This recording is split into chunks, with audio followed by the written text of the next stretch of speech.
Okay, this is the Pokemon Unite tier list from July, but let's update it where Pikachu has catapulted from low tier to S tier because this change is insane. Actually, all of this is insane.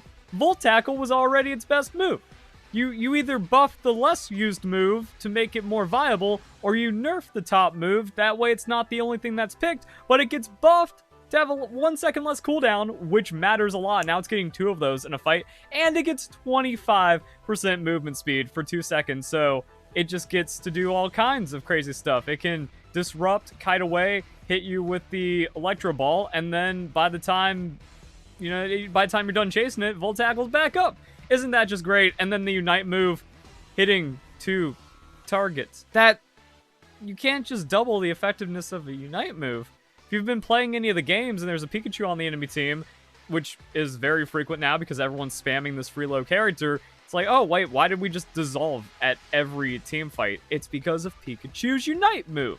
And that's going to be the rest of the video. We're just going to go down the list and talk about where they are now, if they've gone up or down, and then we get to have a new list with all the changes. So if you enjoy the video, don't forget to leave a like, share with your friends, comment your thoughts down below, and use code Verlisify for 20% off your G Fuel order. This is the best energy drink I found. You scoop to get all the caffeine you need, the Focus Complex kicks, and it tastes great, which is actually a huge advantage. That's a big thing about other energy drinks where it's like, man, it tastes like crap, makes you feel bad. Not G Fuel. And don't forget to follow G Fuel on Twitter. That way you can keep up with updates or giveaways and new products and flavors and stuff. So now let's get into it. Cramorant. Like, it's one of those things where no one plays Cramorant, so you think it's A tier, but then if you're just good on Cramorant, you win the game and you can always top damage on it. It's just always strong, too. And we can't forget about the buffs. Cramorant is always S tier or flirting with S tier, so this just made it S tier. And the Unite move nerf, while like you kind of feel it, still doesn't really matter too much. So yeah, like Cramorant didn't really go anywhere. Garchomp, you just jungle. And if you can do the thing where it's like, yeah, I always consistently have level 9 by 7 minutes because my jungle pathing is good, my ganks are good. You just have to have a really fast clear. You scoop the bees, you secure it for your team, you run back into the jungle, then you worry about ganking. You hit the 8-minute bees with all of your moves at level 7. You just win. Like, that's how you power farm and win. Ceruledge did not get nerfed enough this patch. Still S tier. Maybe Phalanx, not S tier anymore. I don't know. It just felt like a really stupid Pokemon when everyone was spamming it. Now I haven't seen it in a very long time because everyone's just playing the better S tiers. Like, yo, instead of, if you want an attacker that's going to win you the game and be S tier and easier than Garchomp, just play Ceruledge. They didn't nerf it enough. It has like all the benefits of a speedster while being able to have the privilege of an attacker. It's not okay. Same thing for Mimikyu. Like, that play rough is not okay.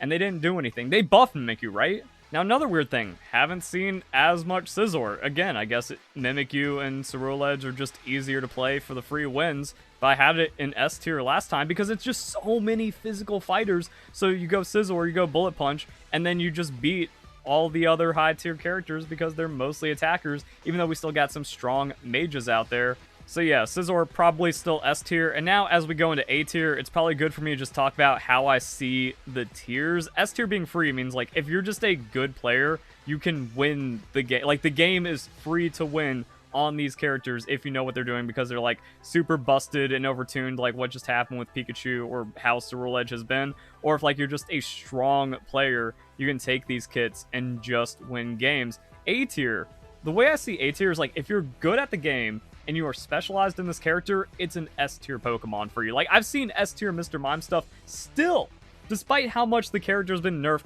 which talks about, like, it's double S tier. I've had it in previous tier lists and earlier versions of Pokemon Unite, where if you wanted to play this quirky, weird character that, like, it's just impossible to describe what Mr. Mime was because you had to play it well. You had to be fucked up in some kind of way to make the character work. But if you figured out Mr. Mime back then and you want to put in all the effort, because it's draining. You got to get the perfect fake outs to steal everything. You got to line up on the barriers, but apparently that also wasn't needed because you can just tether someone, stun them, do 1,000,000 damage. It was just weird. And then you have a free Unite move that just walks all over the game. But no one wanted to play Mr. Mime when the roster was small. You had to have something wrong with you. But when you see a good Mr. Mime, even now, it does S tier stuff. And that's what the A tier is. The A tier is this Pokemon does S tier stuff, especially if you're really good at it. Sableye. another character, it's like, yo, this is just a weird, high skill ceiling character that you need to put a lot of work into. Is it rewarding? I'm getting there on it, even though I keep putting in time and doing like a lot of crazy stuff. The thing that's keeping Sableye out of S tier is your personal autonomy over the game isn't that high. Like, you can do a lot of stuff to disrupt the opponent team and shut them down, but if you don't have any teammates backing you up or that have hands to play the game, you can't do anything. Like this, you can actually 1v9 with these characters. You can 1v9 with some A tier. But Sableye does like S tier stuff, but is completely dependent on like, alright, I just, you know, I confused their carry, I dropped them out, I stunned and disrupted everyone, and I got a decent Unite move. Good luck, team. Like, you can just drop everything and then getting to the point throughout like the middle of the game. It's a very hard character to play. So the amount of work that goes into Sableye does not give you S tier reward. But as we can see, we just have like attackers and hard carries here. So you kind of can also be like, well, I'm just a support, so like I shouldn't be winning the game. And if you're able to have like impact in the game, you get to be lazy about it. So like, yeah, it's a good Pokemon. Azumarill's strong. Lucario's strong. I don't know what happened with Phalanx. Gengar got buffed. Now, did Gengar get buffed into S tier? That Unite change is actually big, and I haven't like gone to the lab and like found every breakpoint on how the 5% cooldown reduction on Hex works out. Like, maybe it did something weird. Maybe it was exactly what Gengar needed. But also, Gengar wasn't really played a lot and has a tricky lane, but then once you start getting like the Hex snowballing, you just win the game. It was already an A tier Pokemon, so a buff is just going to make it like upper A tier, like A+, but I don't have A+ on these tier lists anymore, because again, like how I kind of break it down, where anyone can take an A character, or even some B characters, and like make them feel A+, so... And I'm not doing like the tier list based off the floor of the Pokemon, because people just suck at this game. So yeah, it's like, that's how it is. Mamoswine, you win lane, you get your other carry ahead, and then you're still always useful, so like A tier. I've been seeing some really strong Talonflame, so like, yeah, Talonflame, upper A tier. I don't know, is like Gardevoir actually just bad, and I saw like one good Gardevoir playing at the ceiling, but it actually is not worth it as an A tier Pokemon? I don't know. Sylveon? I'm always like fighting for Sylveon. Like, you hit that level 4, and again, you can just take over wild Pokemon and do really good in fights, but the buff to Hyper Voice was absolutely insane. It doesn't matter that Hyper Voice does 8% less damage, because you get that damage back on the 8% less cooldown, and it doesn't matter that you lose one tick when you can slow an entire team with the egregious range that this has. It also means you're hitting more Pokemon. Like, you used to have to like focus on one person to sweet spot them and then just try to like one-shot them or something, but now you can hit the entire lane. You're getting ganked by the jungle. You can, like, it's just so crazy when you actually play this. You're like, oh, I'm hitting more than one person, so I'm just doubling my DPS, and now I'm able, and it's easier and consistent. It does feel weird. It takes a lot of getting used to, but like, what they did to Sylveon, I guess I actually need an A+ tier for what these changes have done. I paused the recording to make the A+ tier, and I forgot to unpause it, so I guess I gotta record that again. But yeah, like, Gengar A+ now, Sylveon A+ now, Talonflame is scary. Azumarill's just oppressive. Like, a good Azumarill player, it's like, why is it doing so much? I can't do anything about it. Meowscarada and Dragapult, I think their ceiling is too high to be, like, consistently S tier, but they are just, like, strong characters when used by good players, but not, like, S tier strong. And then we also have, like, the shifting of Chandelure, where I didn't see enough Chandelure. I'm like, it's A tier, right? It's just an A tier mage, like we've seen of Delphox and Gardevoir of the past, but probably better than them. But no, it's actually like S tier. The amount of damage this character does is absolutely stupid. It isn't just like that artillery mage, even though like now like Pikachu dives in and does crazy things on Volt Tackle. Like, S tier artillery mage. Chandelure's right there if Cramorant's there. And I've seen too much like high skill Cramorant to actually drop it into A+ tier, where it's like, oh yeah, that's right, like a good Cramorant player is better than a lot of good A tier players and has like that A+ tier shenanigans inside of it. So yeah, like Chandelure's S, all of that stuff. Also, it occurred to me, I didn't mean Ceruledge has attacker privilege, it has all-rounder privilege. It's allowed to be an all-rounder speedster. Still, it's busted, it's not okay. That nerf was not enough. Eldegoss, I think good Eldegoss players are always A tier. Zoroark's just stupid. Like, it's A tier stupid. Duraludon's A+, right? Because it's an attacker that's crazy and it's hard to do stuff with. Also, it got a bug fix buff. Fixed an issue where Duraludon's boosted attack damage cap applied to the entire attack instead of the percentage to max hit points. That's just buff. And it's already like a frustrating Pokemon. Like, that buff is so strong that it needs a compensation nerf, but whatever, it's A+ tier attacker. Crustal's one of those weird specialization Pokemon like Mr. Mime and Sableye, where I don't think Crustal's peak is like A+ S tier. Or at that point, it's like, just play an A+ or S tier Pokemon. But Crustal is like, Crustal mains are scary if they're actually playing it properly. Blaziken got nerfed, but it's like A tier to lower A tier. Comfey is just A tier. Like, supporters that are strong and can hyper enable carries are always A tier. That's why we see this, and then Umbreon just whatever.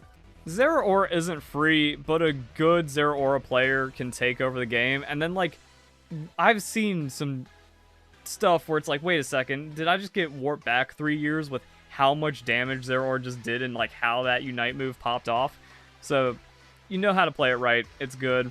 Also, like, same thing on the Cinderace, where my take on the last patch is, like, the classic ADCs of Pokemon Unite, you're not even Decidueye, where it's like your Greninjas, your Cinderaces, what ended up becoming into like Decidueye and stuff, they've kind of fallen off the B tier with like modern attackers and other kits and all-rounders just being S tier. When these are your S tiers, it's very hard to play the game, but at worst, like, Cinderace is always A tier. I think Cinderace is the A+, like, Cinderace is always A+ tier as well. The amount of damage it does, it's jungle clear, what you can do with it. Like, a great Cinderace player that's kiting insanely and just kicking people down and then using its Unite move to steal or secure objectives or just wipe out entire teams and then keep on kiting. Like, yeah, an untouchable Cinderace player is just winning and is just always A tier and should not have been put in B tier. But I was convinced by others and just the lack of Cinderace. Nah, it's still really, really good. And that's like another problem with this game. As the roster gets larger, and the player base gets smaller and less skilled and less developing of the game, who knows what the sleepers are and who knows like where, you know, you can actually find some crazy tech, which is also why I just have B tier as like good. Like, you can play Machamp and you can spend your entire time playing Machamp and you can probably make it feel like an A tier character, and that's just fine. It's viable. B tier is like viable, playable, but the problem is when there's so much like power creep or just top heavy Pokemon, why are you doing it even though you can probably do fine?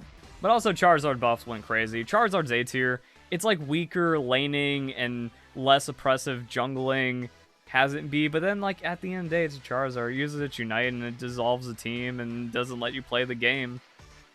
So it's A. It's probably like lower A, like what happened to Blaziken kind of idea.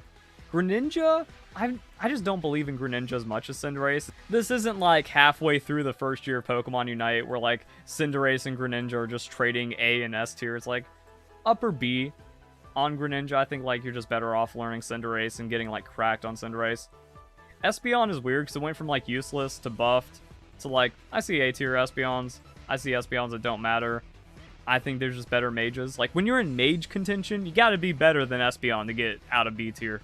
Mew's B tier, Gardevoir not really feeling A tier. Sword, Aegislash ain't allowed to be crazy. Serena getting bound on its Unite move is like minimum solid A, maybe A+, but no one plays this character anymore, so I don't even know. Hoopa, its kit is just B tier. And actually I was thinking about, it's like, oh yeah, this was actually the first EX Pokemon, wasn't it? Like when Hoopa came out and you can just warp the entire map. And then you have completely uncontestable Rayquaza with your Unite move. Like, oh yeah, that was actually like the original SS EX Pokemon, whatever. But then like, yeah, it's in a place and there's like so much other power in the game where like you don't need to run supports or defenders anymore when you can just run over one shot anything the game has to offer. I've seen good Trevenant, and Trevenant feels good, but just feels good, and that's what B tier says. It's right there. Whereas like I don't think Trevenant's influencing the outcome of a game like an A tier, even though it's just being good. Glaceon got buffed, and I feel like Glaceon was A- B+, so it's like I think it's an A tier. You can make Glaceon work. People like over exaggerate the nerfs, and even though like actually the nerfs aren't over exaggerated, overstated. Like you do the math, it's like wow, this thing actually lost like half its damage. But why is it still good? It's still good. Decidueye, I think, is like staying in B tier. Not as good as Greninja after Greninja buffs. Clefable, not doing what others are doing. Venusaur, I don't think is good. Yeah, I don't think I've seen Venusaur do anything. I wanted to give it some benefit of the doubt as a B tier. Urshifu, haven't seen enough of it where it's like, maybe it's A tier. But I've just seen like B out of it. Buzzwole, though. We did get the Buzzwole buffs. Buzzwole's back in A tier. So that brings us to C tier. Yeah, bad. Is Greedent actually D? I haven't seen any Greedent. I don't know. Like, does it at least unite and then make the Rayquaza fight a little weird? Because, like, if it could just dive in... Because the problem about the Rayquaza fight is if, like, the positioning or depending on, like, how far ahead the enemy team is and, like, all the other weird stuff going on, it's like, they just all unite and it's just over. And you're like, wait, how did we lose that fight? How did everyone die? How did we not get to do anything to them? I feel like Greedent kind of counters that. Where it's like, well, if you can predict that, you set up your Unite in the right spot, and then you actually, like, get proper damage down. Like, you don't instantly die as an ulting Greedent. So it can't be D tier. And maybe there's still some tech in some way of playing it, but no one is, because there's... You have all these other Pokemon to play that just are better. Lapras, kind of same thing, where just, like, no one's doing it, but I don't think it's horrible, right? Wigglytuff ain't good. This is a coin flip. Like, here's how it exists. Like, you're either A tier... because you, like, crit 10 times in a row on your first gank, and then you're just ahead the entire game, or you die for free because you didn't get crits, so now you're just D tier. I think, like, is Blastoise D tier? I think, like, your Squirtle lane, you're sacrificing your entire lane as a Squirtle. Maybe you should actually just be playing EXP share and not trying to grief, and then just being like, I think the problem is, people play Blastoise like the old damage mage it used to be, when you actually just have to be a very passive EXP share tank support. But people don't do that. They try to be hero, and then they're just useless. But even then, like, well, you just have better characters that are, like, disrupting. Pretty much, like, any all-rounder beats what Blastoise does. And there's so much unstoppability as well that Blastoise doesn't get to do all the crazy things anymore. And maybe it's just only bad players that, like, don't know what to play and they can't play anything good because they don't have the skill to actually express anything. Even the free characters. Like, they're too bad to play Mimikyu and Ceruledge, so they just go, I like Squirtle. Something like that, and then, like, oh, it's only bad players funneling this, and maybe Blastoise is good. And it's like, yeah, again, you have to be, like, EXP share, play for the CC, and just, like, passively not lose the game. But otherwise, like, you're just condemning your lane, and then you're behind the rest of the game, and it's a 4v5. It's actually, like, Blastoise is just horrible. Maybe B tier when played by a good player, but a good player should be trying to win the game. It's not even like a crutch Pokemon. I have so much to say about Blastoise, apparently. I'll give Snorlax low A tier. I guess Flail is good now. I've seen some stupid stuff where it's like, oh, actually, you go block for the shield, and then that gives you, like, that pushes them away, gives you the shield, you cancel the block, and now you're a low health Flail.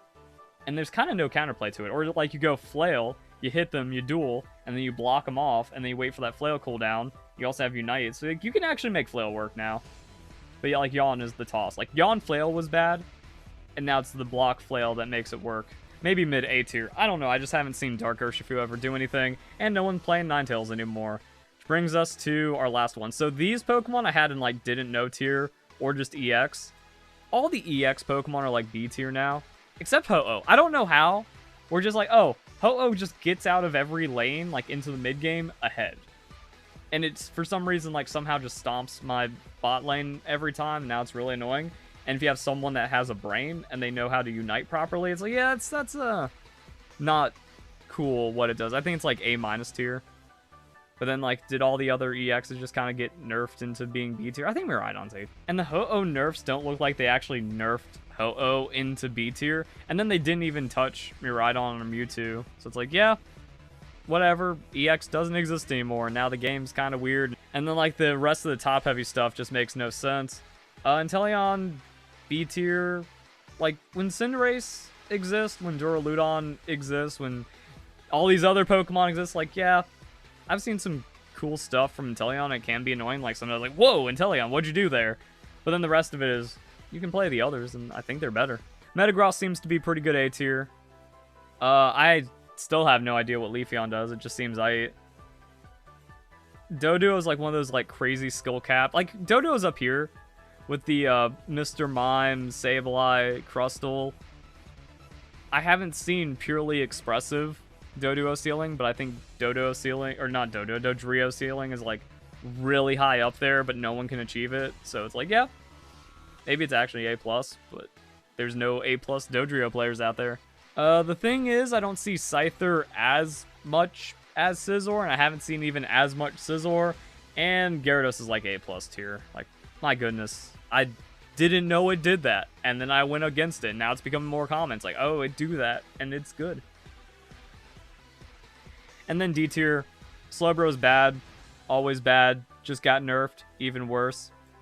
Maybe Goodra C. I see enough Goodra, and it's like, oh, I can't do anything about it, and it has more impact than Slowbro feeling, and no one's been able to make the Dragonite work, because the problem is, like, you get Outrage is the best moveset after all those Hyper Beam nerfs, and you can really get in there and beat down people. Like, Dragonite's Dream, and maybe it is C tier because of the current meta, where it's like a lot of all-rounders, but even if you go Outrage Dragonite, you're just losing to all this. You're losing to all the other all-rounders when Outrage Dragonite should just be double S tier. It should be the uncontestable melee Pokemon where it's like, oh, if you have to force fight an Outrage Dragonite and you have to duel, you should never win that duel ever. But the early game is too weak.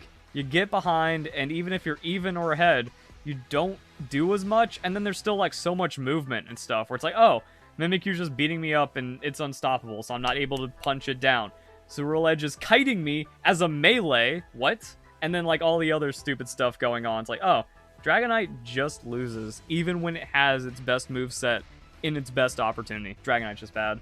Alright, so there we go, guys. That is the Post-World Season 23 recent patch Pokemon Unite tier list. Hope you guys enjoy the video. Hope you all have a nice day. Thank you very much for watching.